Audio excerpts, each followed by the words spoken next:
Benedikt Sommerhoff ist Leiter des Themenfelds Qualität und Innovation, das haben Sie sicher schon gewusst, aber auch Impulsgeber und Pionierprojekte bei der DGQ. Und für mich persönlich waren Sie derjenige, der mir ein wirklich sehr gutes Buch empfohlen hat, nämlich Quality Land, mal um einen Einblick zu kriegen, wie KI auf uns auswirken kann. Also für jeden, der es noch nicht gelesen hat. Und ich bin gespannt auf Ihren Vortrag. Vielen Dank. Ja, danke schön.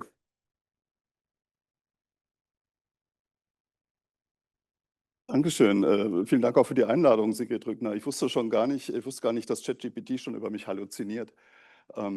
Wikipedia-Eintrag habe ich noch nicht. Ich mache auch selbst keinen. Ja, ich freue mich, hier zu sein. Für mich ist es auch eine super Chance, jetzt auch viel von Ihnen mitzubekommen und zu lernen, auch von der IDS. Bin auch zum ersten Mal hier und habe mich sehr gerne hierher einladen lassen. Freue mich, dass ich gleich auch bei der zweiten Besichtigung noch einiges sehen darf. Wer von Ihnen ist denn in Entwicklung und Innovation tätig? Wer von Ihnen ist in der Produktion tätig?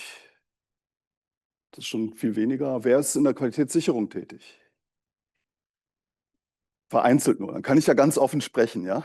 Über QM und QS kann ich dann ganz offen sprechen. So, eine Frage der Auflösung.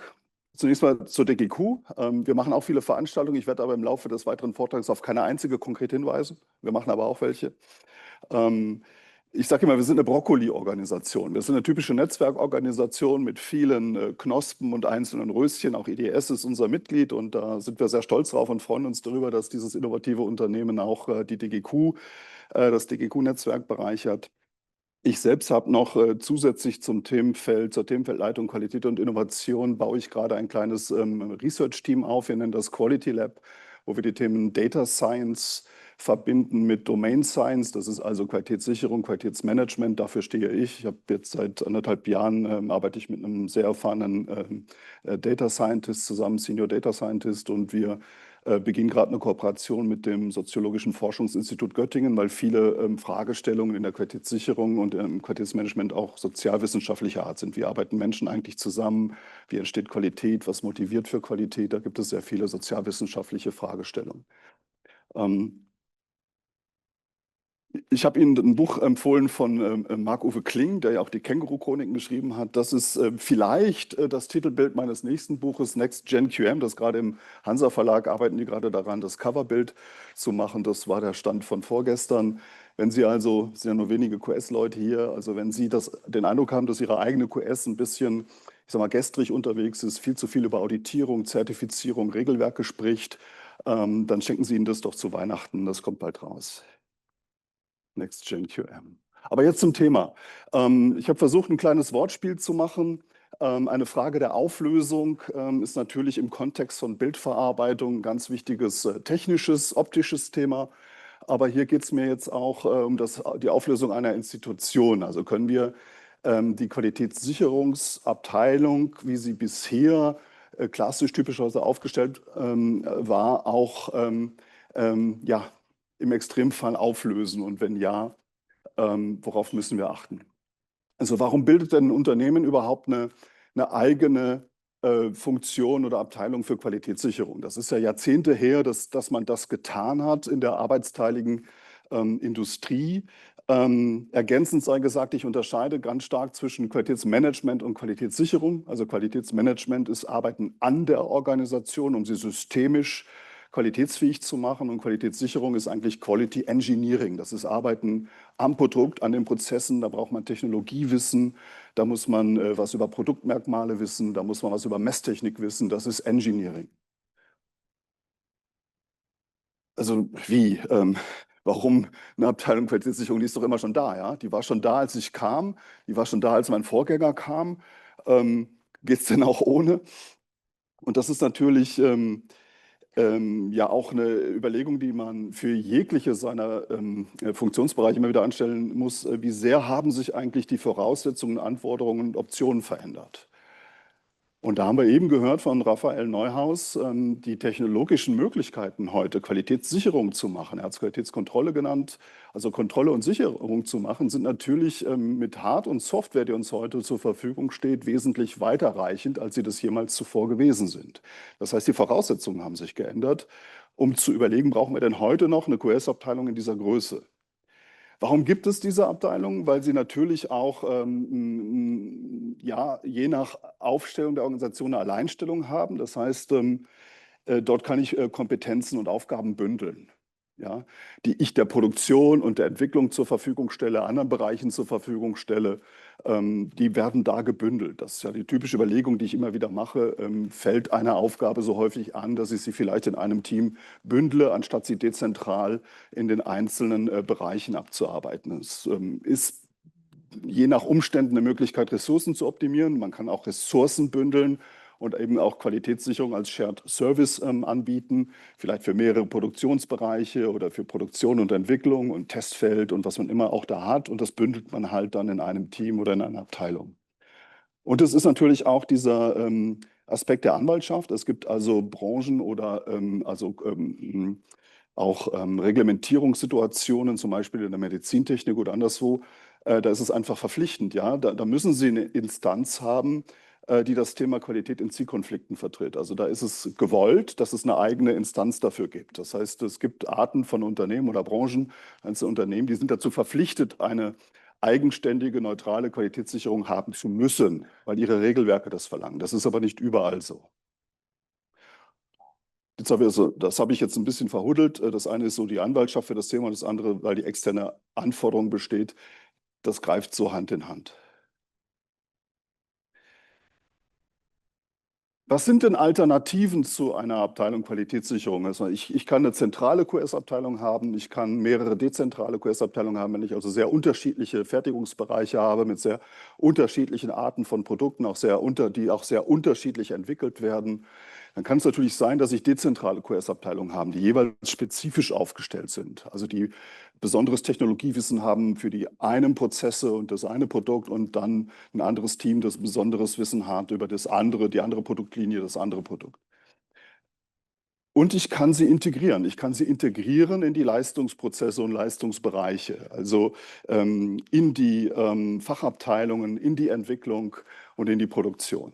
Man hat früher genau den gegenteiligen Weg beschritten. Man hat sie rausgelöst aus der Produktion und aus der Entwicklung, um sie halt, um Ressourcen zu bündeln oder Aufgaben zu bündeln oder in Zielkonflikten eine Instanz zu haben, um diese Effekte, diese Vorteile davon sozusagen einzufahren. Und jetzt kann aber die Situation eine völlig andere sein, dass wir sagen, aufgrund der Technologien, die uns zur Verfügung stehen, ist es sinnvoll, das einfach zu reintegrieren oder zu integrieren in die Qualitätssicherung. Bei Vilo, einem Pumpenhersteller mit einem großen neuen Campus in Dortmund, dann nennen die das, die bauen gerade ihre starke zentrale Qualitätssicherungsabteilung deutlich zurück und integrieren sie wieder in den Einkauf, in die Entwicklung, in die Produktion. Also die werden auch dort organisatorisch neu zugeordnet, sehr viele Mitarbeitende, die nennen das Embedded Quality. Das ist so ein ganz konkreter, integrierter Ansatz. Da wird also eine QM-Abteilung mit insgesamt 300 Mitarbeitenden weltweit.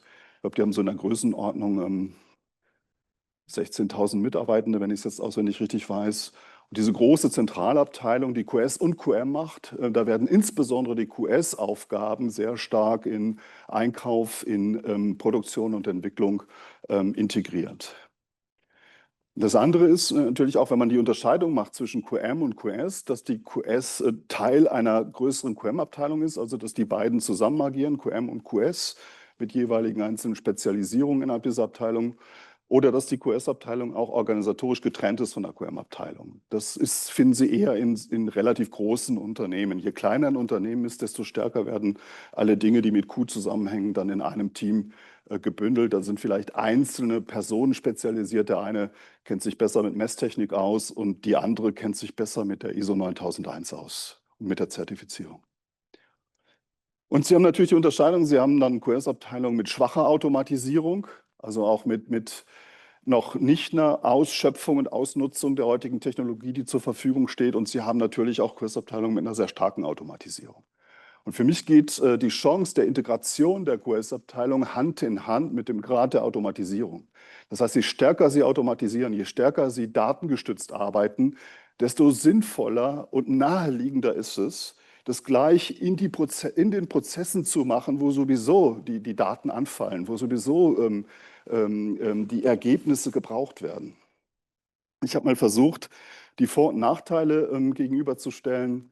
Einmal für das Thema separate QS, also was spricht dafür, was spricht dagegen, Bündelung von Kompetenzen einerseits und wenn Sie jetzt keine separate Q-Abteilung mehr haben, oder nee, wenn Sie eine separate Q-Abteilung haben, dann fehlen oft spezifische QS-Kompetenzen bei den Entwicklungsingenieurinnen oder in der Produktion. Also die mussten das selber nicht machen. Die mussten sich auch nicht vertieft mit Messtechnik auseinandersetzen, sonst haben die das auch nicht getan. Das hat die QS-Abteilung gemacht. So, und manchmal fehlen dann auch diese Kompetenzen in Entwicklung oder Produktion. Ich will jetzt nicht auf jedes einzeln eingehen. Folien stellen wir ja zur Verfügung, können Sie später nochmal in Ruhe drauf gucken. Auch eine integrierte QS hat Vor- und Nachteile. Also es ist nicht so, dass man sagen kann, jetzt müssen alle die QS integrieren. Das hat einfach mehr Vorteile, sondern die Situation ist vollständig unternehmensindividuell. Also was bei Ihnen dort vorteilhaft ist, welche konkreten Vor- und Nachteile Sie haben, das hat was mit Ihrer konkreten Aufstellung, mit Ihrem Produkt zu tun, mit Ihrem Ökosystem, wie arbeiten Sie mit Lieferanten zusammen, mit Partnern und so weiter und so fort. Das heißt, Sie müssen das abwägen. Und auch die automatisierte QS hat Vor- und Nachteile. Also Sie haben eine hohe Effektivität, Effizienz, Flexibilität. Sie können auch sehr weitreichend vernetzen. Das heißt, Sie können also Daten- und Systemvernetzungen vorantreiben. Aber auch da ist natürlich die Gefahr, wenn Sie automatisieren, dass einfach Kompetenzen ja, wegdiffundieren. Ich mache das mal am Beispiel der Mathematik. Je besser die Software geworden ist, mit also Statistikprogrammen und so weiter, also auch mit Mathematik zu arbeiten, desto mehr mathematische Kompetenz ist verloren gegangen. Wer aber wirklich verstehen will, wie auch manche KI-Systeme wirklich funktionieren und wer erkennen will, wo die mathematisch halluzinieren, der muss noch Grundlagen der Mathematik selber kennen, der muss noch ein Grundverständnis von Statistik haben. Was natürlich diese Systeme leisten können, ist, dass sie, sag ich mal, Muster in einem vieldimensionalen Raum erkennen. Und Menschen können halt Muster nur noch bis zu 3 Dimensionen erkennen. Mehr nicht. Schon die 4. Dimension überfordert uns.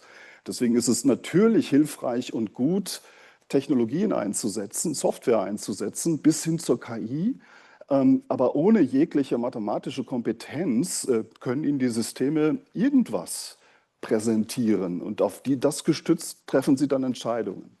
Also das ist die Gefahr bei der Automatisierung, dass natürlich auch grundlegende Kompetenzen dann auch verloren gehen, wenn man nicht darauf achtet, dass die Menschen, die mit diesen Systemen arbeiten, genau diese Kompetenzen erwerben oder mit diesen Kompetenzen ins Unternehmen kommen. Das ist halt ein ganz wichtiger Punkt. Insofern spricht in vielen Unternehmen vieles dafür, eine hochgradig integrierte, hochgradig automatisierte QS zu machen. In den meisten Fällen halte ich das für vorteilhaft, aber nicht in jedem einzelnen Fall. Was sind die Voraussetzungen? Ich brauche eine bereinigte Datenbasis. Das wird auch oft unterschätzt. Es gibt wenige Plug-and-Play-Lösungen für diese weitreichenden Technologien. Man muss selber herausfinden, wie die konkret bei mir funktionieren. Das braucht einen Vorlauf. Das braucht diese vielen kleinen Schritte. Also ich brauche eine bereinigte Datenbasis. Ich muss Data Engineering betreiben und ich muss auch Leute haben, die das können, die mir helfen, die Datenbasis dafür aufzubereiten, sodass ich diese Daten wirklich benutzen kann und vernetzt mit diesen Daten arbeiten kann. Ich brauche die entsprechende technologische Kompetenz, Soft- und Hardware, also natürlich auch inklusive gute Kamera- und Bildverarbeitungssysteme. Die Vielzahl der Einsatzmöglichkeiten hat ja Herr Lewinsky eingangs auch skizziert. Ich glaube, da gibt es noch viel, viel, viel mehr, das er uns hätte sagen können. Software, Hardware, Wetware. Wer weiß, was Wetware ist? Hm? Ja, auch, da drin auch. Also bestehen ja, ich glaube, so bis zu 80% aus Wasser. Das ist der Mensch, ja. Hardware, Software, Wetware. Ich dachte, das wäre ein Scherz, aber manchmal reicht es, wenn man selber lacht. Ja? Also wir brauchen auch eine kulturelle Bereitschaft dafür. Auch Raphael Neuhaus hat ja aufgezeigt, dass wir also zwischen Utopie und Dystopie, also zwischen blühenden Digitallandschaften und, sag ich mal, roboterbeherrschten Wüsten noch nicht so ganz wissen, wo läuft das Ganze hin. Sodass auch in unseren Belegschaften jetzt zum einen natürlich, also gerade in technikdominierten Unternehmen gibt es, glaube ich, viele, die sich für diese Technik begeistern und die sie auch gerne anwenden, sich darauf freuen, damit arbeiten zu können. Es löst aber auch Ängste aus. Es löst Ängste aus, weil wir nicht genau wissen, wie das unsere Jobs verändern wird. Es ist eher unwahrscheinlich, dass Jobs komplett wegfallen, also dass ganze Funktionen komplett wegfallen, sondern dass sie sich anders zusammensetzen werden. Also dass Teile unserer Aufgaben automatisiert werden und Aufgaben, die schlechter oder nicht automatisiert werden können, zurzeit bleiben bei den Menschen. Im Ergebnis konfigurieren sich aber unsere Funktionen und Rollen dann neu. Das heißt, es wird sehr starke Veränderungen in den Unternehmen auslösen. Und das wird nicht für jeden auch zum Vorteil auskommen. Also machen wir uns auch nichts vor, da müssen wir auch fair mit umgehen. Es wird ja viel gesprochen über Widerstand bei Veränderung und wie man den sozusagen runterdimmen kann, wie man mit Widerstand umgeht. Man muss dann einfach fair sein und sagen, also so, manche haben verstanden, dass sie Verlierer dieser Veränderung werden und leisten deswegen Widerstand. Ja. So, das wird schon eine Herausforderung sein für unsere Organisation, sich in einer Art und Weise zu nähern, die auch, ich sag mal, sozialverträglich ist für die Belegschaft. Und deswegen ist es auch interessant, dass im Maschinenbau so viele Unternehmen die Größe der Schmidt GmbH haben mit 200 Mitarbeitenden im Median und auch die IDS ist ja nah an dieser Größenordnung und Familien und Inhaber geführt. Das sind jetzt Konstellationen, wo man tendenziell eher gut mit Veränderungen umgehen kann, ja, wo man auch langfristig überlegen und denken muss, wo man auch in der Region mit der Entwicklung der Region denken muss. Ja, was haben wir für ein Umfeld? Welche Leute brauchen wir in Zukunft? Wie kommen die hierher nach Obersulm? Das sind alles Dinge, die geklärt werden müssen.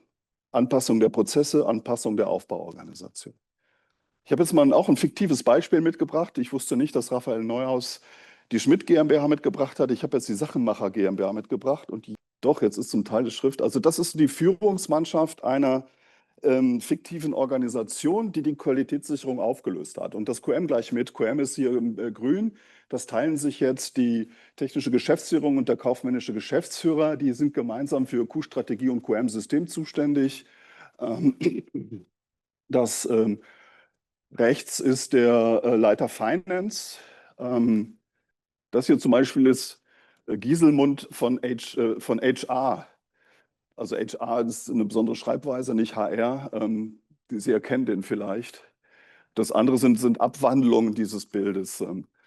Also die Leitung inklusive Chief Finance Officer sind zuständig für das QM-System. Und oben ist der Leiter Entwicklung, das unten ist die Leiterin der Produktion. Die sind gemeinsam zuständig für Qualität in Entwicklung und Produktion, bewusst auch gemeinsam. Die müssen ganz viel Hand in Hand arbeiten. Und gemeinsam mit dem Leiter Einkauf unten sind die zuständig für die Qualität der Zulieferteile. Das ist also das ist das, was die gemeinsam brauchen. Da gibt es auch Zielkonflikte, aber dadurch, dass die jetzt die eigene Verantwortung haben, haben die jetzt die QS weder als Ausputzer, um Dinge zu reparieren und nochmal schön zu machen oder beim Kunden schön zu reden, sondern sind jetzt selber verantwortlich für Stückzahl und für Qualität und für Termineinhaltung. Das heißt, die müssen ihre Zielkonflikte internalisieren. Ja? Die können jetzt nicht mehr mit jemand Drittem darüber streiten, sondern die müssen miteinander eine Führungsentscheidung treffen, ob etwas raus kann oder nicht, ob jetzt etwas qualitativ hochwertig ist oder nicht. Das ist die Kollegin von Marketing und die leitet Sales und Marketing. Das ist die Katja Sales, wenn ich es auswendig richtig weiß. Die ist zuständig für Kundenfeedback und Reklamationsbearbeitung. Reklamationsbearbeitung, ungeliebtes Kind, ist ja super, wenn man das an eine QS delegieren kann. Die dann sozusagen von einem zum anderen laufen muss, um dann eine Antwort zu bekommen, die einigermaßen kundenverträglich ist, aber mit der man nicht offenbart, was wirklich passiert ist. So. Das ist aber diejenige, die sowieso in einem engen Kundenkontakt stehen muss. Und die hat man verantwortlich gemacht für das Thema Reklamationsbearbeitung. Die muss das koordinieren im Unternehmen als Führungskraft. Und man hat den Leiter Personal, Das war eine lange Diskussion. Was hat eigentlich HR zu tun mit der Qualitätssicherung? Man hat den verantwortlich gemacht für den Aufbau eines KVP-Programms. Das haben wir jetzt bewusst nicht an Entwicklung und Produktion gegeben, sondern das haben wir der Personalabteilung da angesiedelt. Das hat viel mit Qualifizierung zu tun, das hat viel mit Führungsverhalten zu tun. Das hat ganz viel mit Kultur zu tun, mit Fehlerkultur, mit Qualitätskultur, mit Führungskultur, mit Unternehmenskultur. Und deswegen hat man die Verantwortung für dieses Programm, ganz ungewöhnlich, nicht der Entwicklung gegeben, nicht der Produktion gegeben, da wo eigentlich KVP in erster Linie am Produkt stattfinden soll, sondern an die Personalabteilung gegeben. Die müssen sowieso alle zusammenarbeiten, das ist ein kleines Unternehmen, ist nicht viel größer als die Schmidt GmbH.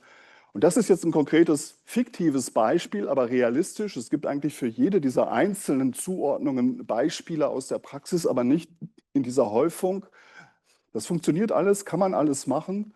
Ich habe selber mal geholfen für ein größeres Unternehmen, auch mittelständisch, mit um die 1000 Mitarbeitenden an 3 Standorten, die etablierte QM- und QS-Abteilung sozusagen auf ein Minimum zu reduzieren und insbesondere die QS zu verteilen auf Entwicklung, Einkauf und Produktion. Und das ist ganz gut gelungen. Also zum Schluss eine automatisierte integrierte Qualitätssicherung. Ich habe dann später gemerkt, dass die Abkürzung dafür ja ist AIQS. Ja. Passt, das bietet gravierende Vorteile. Je digitaler die Leistungsprozesse sind, desto leichter ist es, sowas umzusetzen. Aber wir müssen zunächst die Voraussetzungen für eine funktionierende, automatisierte, integrierte Qualitätssicherung schaffen. Technologisch, aber auch organisatorisch. Und wer über den heutigen Tag hinaus mit mir darüber sprechen möchte, hier ist die E-Mail-Adresse und ich habe bei der DGQ die Durchwahl 112, die Notrufnummer, kann sich jeder merken. Vielen Dank. Vielen Dank. War ein sehr interessanter Einblick, wie die Zukunft aussehen könnte. Oder gibt es schon viele Unternehmen, die das umgesetzt haben? Ja, Vilo habe ich als Beispiel bewusst genannt mit ihrem Ansatz von Embedded Quality, wirklich Auflösung, also nicht Auflösung, aber starke Reduktion einer zentralen QS-QM-Abteilung und Verteilung auf insbesondere Produktion, Einkauf und Entwicklung. Und das andere Beispiel, das ich nicht mit Namen nennen kann, wo ich selber sehr stark daran mitgewirkt habe, also auch die Verteilung, eine ähnliche Verteilung, allerdings einer sehr viel kleineren Organisation. Und es gibt weitere einzelne Beispiele, wie durch die zunehmende Automatisierung einfach die Notwendigkeit, so personalstarke QS-Abteilungen haben, immer geringer wird. Ja? Das heißt, die können kaum nachbesetzen. Das heißt, die schrumpfen dann sozusagen biologisch mit den Abgängen in die Rente, werden Stellen nicht nachbesetzt. Oder wenn sie nachbesetzen, müssen sie Leute reinholen, die also diese Automatisierungstechnik auch beherrschen. Ja? Also auch die Data Engineering können, die dieses Thema einsetzen können.